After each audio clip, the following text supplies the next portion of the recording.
Dear learners, I will deliberate on the topic Selaginella, morphology and anatomy.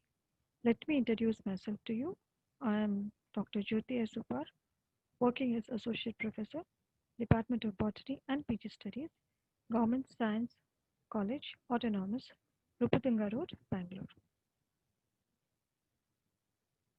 Selaginella is a pteridophyte. It is also called a small club moss or the spike moss. Now let us look into the classification of Selaginella. As per Sporny in 1975, Selaginella belongs to division Pteridophyta, class Lycopsida, order Selaginellales, family Selaginaceae, genus Selaginella. As per Smith's system of classification, proposed in 1955, it belongs to division Lycophyta, class Ligulopsida, order Selaginellales, family Selaginellaceae, genus Selaginella. Now let us look into the distribution and the size. Selaginella is worldwide in distribution. Majority of the species are tropical and they grow in the rainforests, whereas some species they are found growing in the temperate regions also. Some of them are xerophytic, which grow on barren rocks, that is they are lithophytes, for example Selaginella vitae. Some of them even grow on dry sandy soils, and there they survive for several months in desiccated conditions and in fact they fold to form the balls. And whenever they come in contact with water, they unfold and rejuvenate themselves. That is why they are called as resurrection plants. For example, Selaginella lepidophylla and Selaginella rupestris. So these are the pics of Selaginella lepidophylla. These three are Selaginella lepidophylla and this one is the Selaginella rupestris. These are called as the resurrection plants. So this is the Selaginella lepidophylla growing in its natural habitat. When the conditions of drought exist or when there is shortage of water, then it begins to desiccate or dry and uh, it looks like this, and finally it folds itself to form a ball. With the return of the favorable conditions, it will absorb the water and then the reverse process takes place. The same thing happens in case of the Selaginella rupestris. That is why they are also called as resurrection plants. Selaginella, most of them they are moist loving and they are found in the shady places on the hills. Some of them are even epiphytic and they are found to be growing on the tree trunks, for example Selaginella oregana. In India, Selaginella are found in the Himalayas and also growing in the hills of South India. Let us look into the size of this genus. It comprises approximately 700 species and with about approximately 70 species are found in India. Some of the important Indian species are Selaginella kraussiana, Selaginella chrysocolis, Selaginella pallidissima, Selaginella sanguino, lenta, Selaginella ripanda, Selaginella biformis, denticulata, monospora, semicordata, adunca, etc. So this is the pic which shows Selaginella growing in different habitats. So here you can see these are the rocks on which the Selaginella oregana is found to be growing, whereas these are the tree trunks, and here you'll find the Selaginella growing as a epiphyte. Here it is a lithophyte, whereas here it is a epiphyte. Similarly, here also it is found to be growing on the branches or the tree trunks. So it is epiphytic. Now let us discuss about the general characters. Being a pteridophyte, Selaginella is a sporophyte, an evergreen herb. Let us discuss about the size and shape. We saw that it exists in a diverse variety of habitats. So also the size of the Selaginella is very diverse. It varies from few centimeters, for example, in Selaginella spinulosa, to 20 meters long in Selaginella wildinovi. Now let us discuss about the habit. Selaginella shows diverse habits. Some of the species are prostrate, which creep on the ground. For example, Selaginella kraussiana. Some of them are scandent. For example, Selaginella wildenowai. Some of them are suberect. For example, Selaginella trachyphylla. Some of them are perfectly erect. For example, Selaginella erythropus. Some of them are climbing. For example, Selaginella elegans. Not only that, but some of the Selaginella they are annual. For example, Selaginella pygmea and gracillima, whereas some of them are found to be perennial. That is, most of the species of Selaginella are perennial. Now, this is a pic which is showing. This slide shows the diversity in habit of Selaginella. So you can see Selaginella kraussiana, which is prostrate. Here you can see Selaginella wildenowai, which is scandent. Here you can see Selaginella erythropus, which is erect, whereas Selaginella elegans, here you can see it is climbing on the trunk of a tree.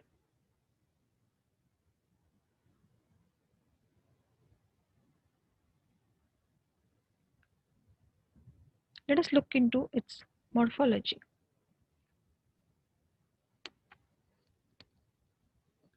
The plant body of Selaginella is differentiated into root, stem, and leaves.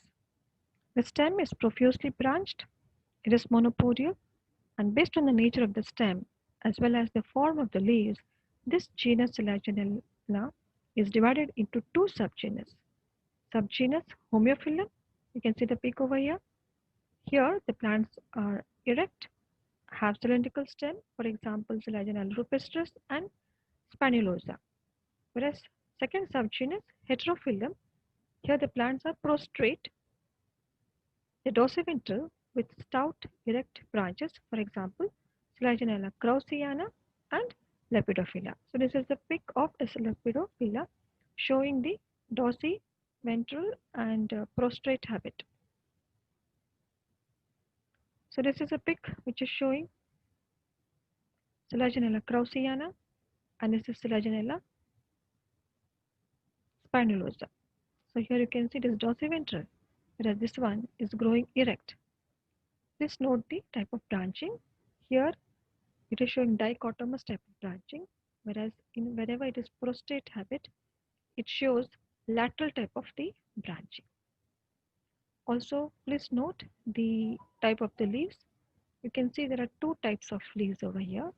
So this belongs to subgenus Heterophyllum. And you can see that towards the dorsal side, the smaller leaves are present, whereas towards the ventral side, the larger leaves are present. Also, please note that at the junction of the main stem and the branch, special structures will arise and they are positively geotrophic and these are called as the rhizophores. We shall see these in the succeeding slides. Now let us discuss about the leaves. You can see in the pics over here, these leaves are small in size. That is, they are microphyllous, they are sessile, they are simple, triangular to ovate with acute apex and distinct midrib. The vegetative leaf as well as the sporophyll leaf, both of them, they bear some special membranous tongue-like structures towards the adaxial surface and these are called as the ligules. This I will show in the succeeding slide also. You can see over here in subgenus Homophilum, for example in S. spinulosa, all the leaves are alike and they are spirally arranged, they are small and simple. Whereas in Heterophyllum, you can see over here this pic also and this pic also. The leaves are of two types, that is they are dimorphic, wherein one is larger and the other is smaller. The smaller pair of the leaves are borne towards the lower side, that is towards the dorsal side, whereas the bigger leaves, they are present towards the ventral side.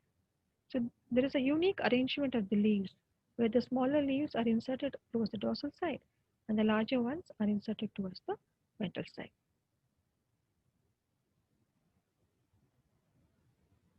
About the ligules. So what are ligules? Ligules are membranous outgrowths which are present on the adaxial face of each of the leaf, whether it is the small pair of the leaves or the larger pair of the leaves. And each of this ligule is differentiated into basal, you can see over here. So this is the leaf structure. Towards its base on the adaxial face, it has got a small membranous structure which is called as the ligule. This ligule, if you enlarge it, you'll find that it is made up of, this is the sheath, the glossopodium and the body. So what is the glossopodium? Glossopodium is the basal. This is the basal hemispherical part, and this is made up of thin walled and large secretory cells, and this is surrounded by a sheath. Above it, this whole thing is called as the body of the ligule, and this is made up of many large cells as well as small cells. This ligule is both secretory as well as protective in function, and Erner actually believes that the ligule is a vestigial organ. Now let us see what is meant by rhizophore. In Greek, rhiza means root, phora means bearer. So from the point of dichotomy of the stem arise certain cylindrical, colorless, unbranched, leafless organs which are positively geotrophic, that is, they grow towards the soil. And as soon as it touches the soil, it produces a tuft of adventitious roots. In some species, it may be present, for example, in Selaginella croceiana. In some others, it may be absent. These structures are what are called as rhizophores. Now, what is the morphology of the rhizophore? Is it a root or is it a stem? So there are a group of people who believe that it is a root. There are other group of people who believe that it is a shoot. So let us look into their perspectives. Capless root hypothesis. Harvey Gibson in 1902, Uphoff in 1920, and Woodcock and Sussex in 1974. They propagate that rhizophore is in fact a root which is capless. And this is because they say that because it is positively geotrophic, it doesn't have leaf, it is leafless, and it has got a root-like anatomy, and also it is monostelic. Wherever the stem is polystelic, still it is monostelic. And in certain species of Selaginella, root caps were found. For example, in Selaginella densa, martensi, and valaceae. Moreover, they found that there is acropetal transport of the auxins in the rhizophore, and this takes place in the root. So therefore, they propagate that rhizophore in fact is a root, whereas the other group believes that it is a shoot. It's a leafless shoot hypothesis. Wardle in 1910, Williams in 1937, and Cusick in 1954, they say it's a leafless shoot because it is of exogenous origin, and here the root cap is absent, the root hairs are absent, and also the branching is similar to that of the stem. And experimentally, it has been proved that when the apices of the rhizophores are taken and then they are grown, they in fact develop into leafy shoots. Bauer in 1908 and 1935 and Gobel in 1905, they in fact consider it as an organ sui generis. That is, it is neither a root nor a shoot, but it is some special organ. Scout in 1935, he proposed that it is actually a specialized stem which behaves like roots. Therefore, we can say that rhizophores are in fact rhizophores. That is, they are the bearers of the roots. They are special organs which bear the roots. Now let us look into the roots. So the primary root is short-lived and it is soon replaced by the adventitious roots. These roots, they arise from the tip of the rhizophores or from the stem or even from the swollen base of the hypocotyl. These roots are endogenous in origin, they're dichotomously branched, and they have root caps, and also they have got root hairs. Now let us look into the reproductive part of the Selaginella plant, that is strobili. Selaginella is heterosporous. Certain vertical branches from the stem, they become reproductive in function after the vegetative growth is over, and they bear specialized structure called as the strobili, or also called as spikes. So you can see in the pic over here, these are the spikes or the strobili.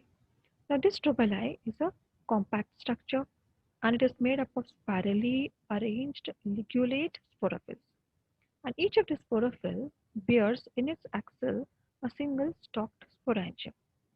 Now, the sporophyll that bears the macrosporangia is called as the macrosporophyll, and that which bears the macrosporangia is called as the megasporophyll.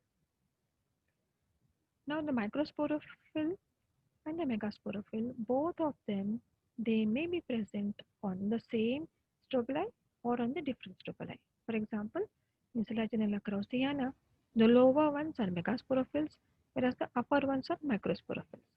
Whereas in case of S. gracilis, a strobili may completely have only microsporophylls, and other strobili may have completely only megasporophylls. Or sometimes they may be arranged in different rows, in different vertical rows. So here in the pic you can see that this is the megasporophyll, in the axil of which the megasporangium bearing the megaspores are present. This complete row is made up of the megasporophylls bearing the megasporangia, whereas over here you'll find the microsporophylls bearing the microsporangium. Now let us discuss about the anatomy of stem. The transverse section of the stem, it shows that the outline is slightly wavy. So let me show you the pic of this. So this is the TS of the stem, wherein it is showing a single stele.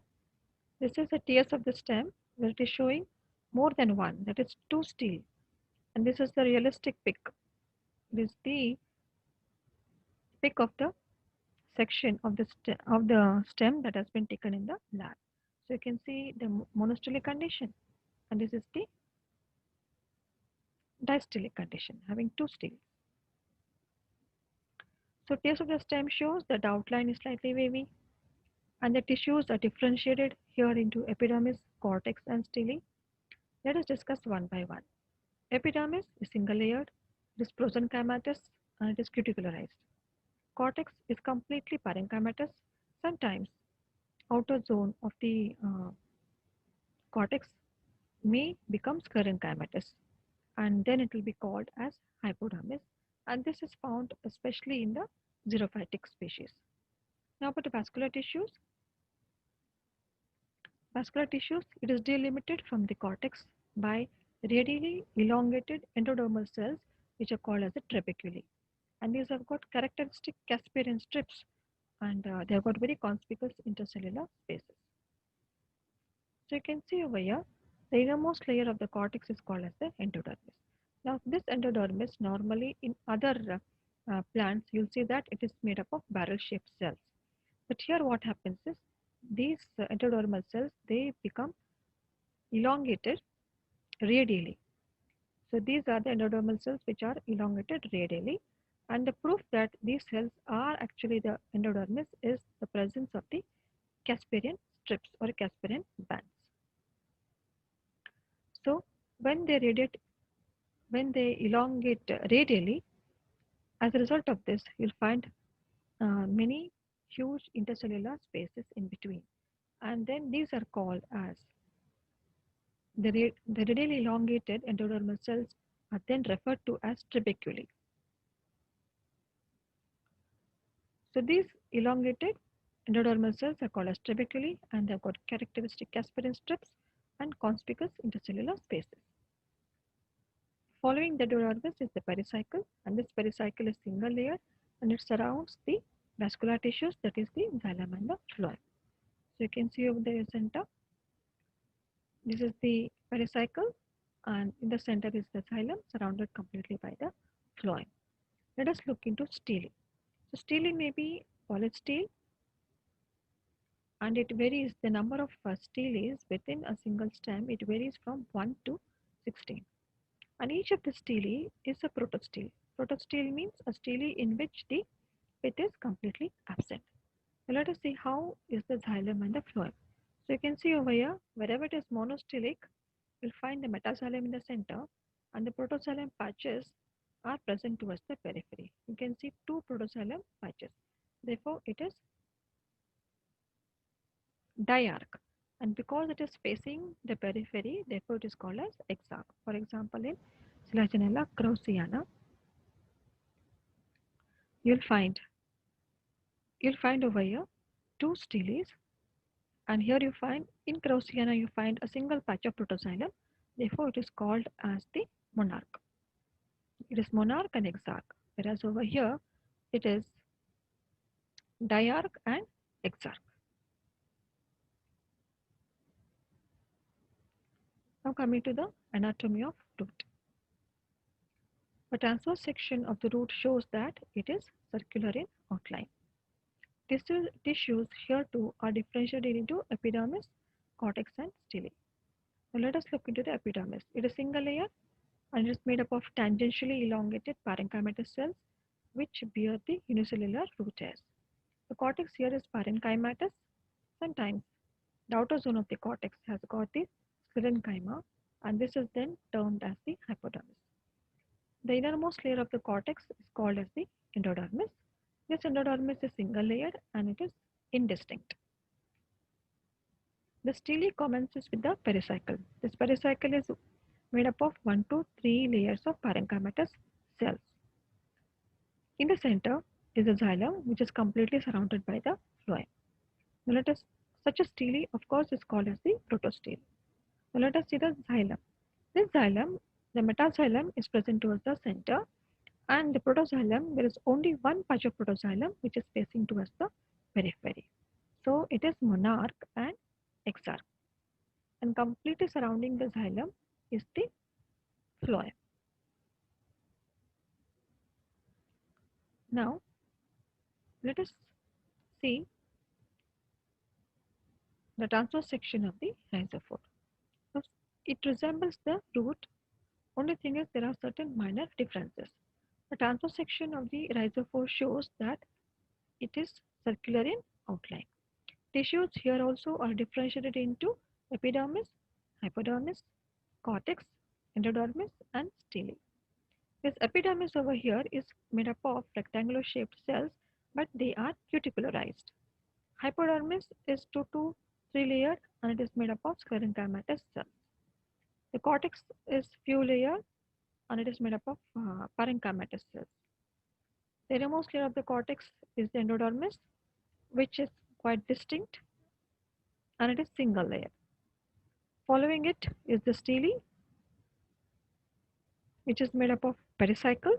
This pericycle over here is single layer, followed by the followed by the phloem and the xylem. So let us see what the xylem is made up of. The xylem, in fact, again over here also, it is having a single patch of the protoxylem which is facing towards the periphery. So it is monarch and exarch. The phloem completely surrounds the xylem.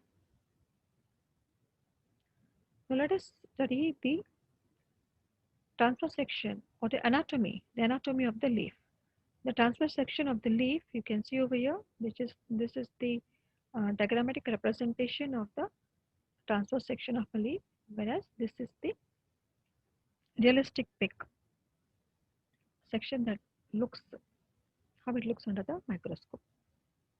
So transverse section of the leaf shows that it has got epidermis towards the upper side, which is called as upper epidermis, and epidermis towards the lower side, called as the lower epidermis. In between this upper epidermis and lower epidermis are the specialized parenchymatous cells with the chloroplast, which forms the mesophyll tissue.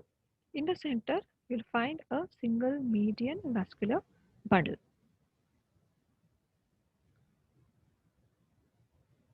Finally, let us summarize whatever we have discussed.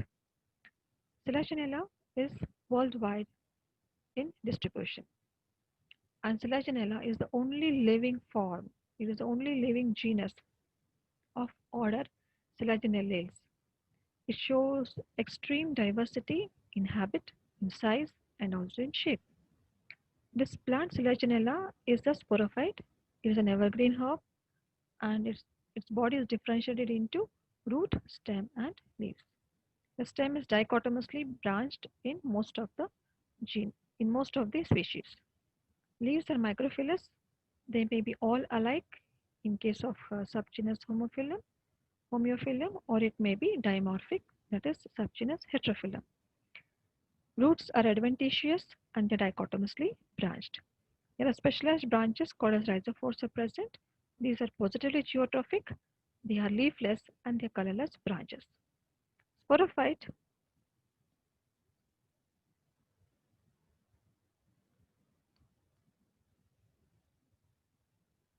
the sporophylls over here, they are arranged compactly to form specialized structures called as the strobili, and these strobili are heterosporous. And these strobili they occur when the vegetative phase is over and the plant moves into the reproductive phase.